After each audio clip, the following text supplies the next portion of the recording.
students, whoever is watching our video, please subscribe my channel, like the video, and comment your doubts in the comment section below, and also share this video with your friends. Okay, so next we are going to study about the polarization. What is polarization? It is the dipole moment,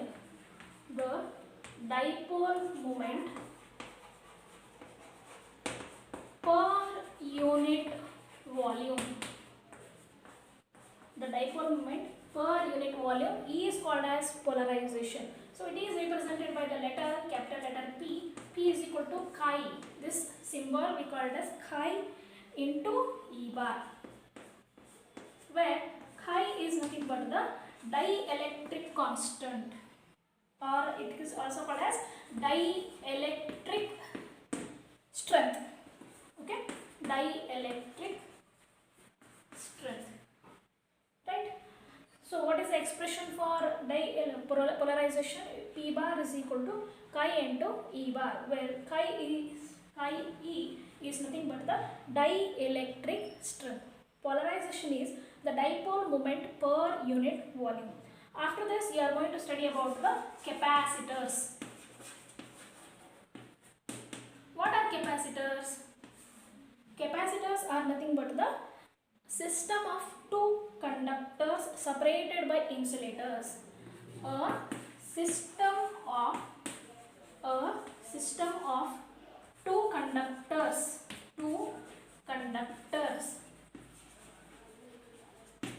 separated by insulator. Such a system is said to be the capacitor. Capacitor is nothing but a system of two conductors separated by an insulator. Okay, so capacitance of a capacitor. Another term we are having, capacitance of capacitor. It is denoted by the letter C.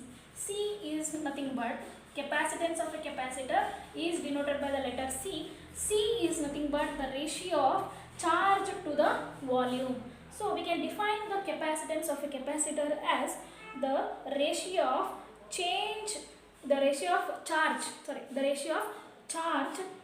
Q on it to the potential difference V across the plates of the capacitor, right?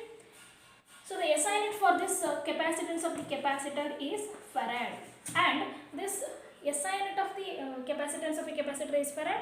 It is said to be 1 farad. 1 farad if 1 coulomb of charge,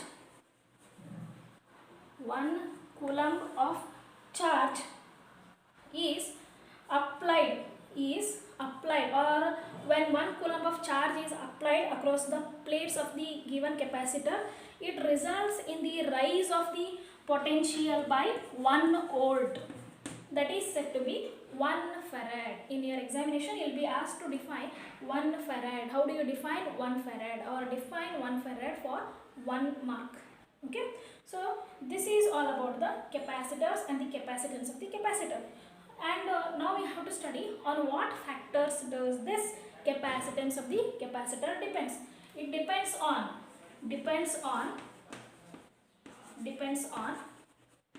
first point, that is the size and shape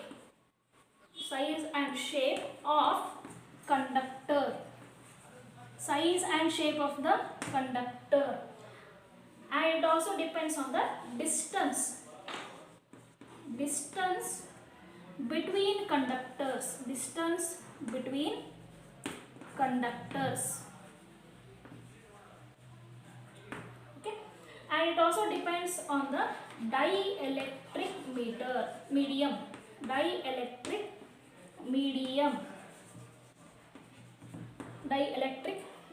between the conductors. Okay, so these are the factors on which capacitance of a capacitor depends on. First one is the size and shape of the conductor, distance between the conductors, and the dielectric medium between the conductors.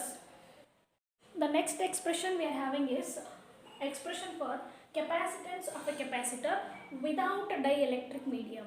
Okay, so to derive this expression we are considering two parallel plates here. One is the capacitor M, another one is the capacitor N. Okay, so the charges are residing on the outer surface, on the inner surface of these two parallel plates capacitors, right? The distance between these two parallel plates capacitors, it is taken as D. Okay, so let us consider two parallel plate capacitors M and N separated by distance D. Then let the area of cross section be A. Area of cross section. A is nothing but the area of cross section and V is the potential difference of the two plates, and sigma is the surface charge density.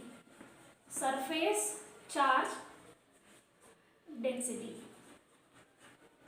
Sigma is surface charge density. Okay, the charge stored on each plate. The charge stored on each plate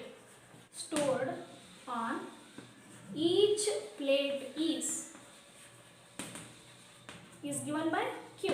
The charge stored on each plate, it is given by Q is equal to sigma into A. Take this as equation number 1, where sigma is nothing but the surface charge density and A is the area of cross section.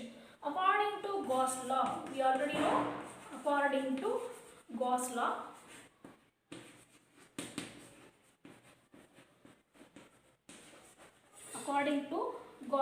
the electric intensity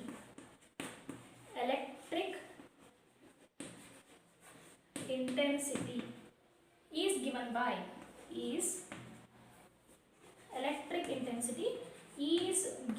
by E is equal to sigma divided by epsilon naught, right? Also we know that the value of E is equal to V divided by D. Okay, take this as equation number 2, this as equation number 3.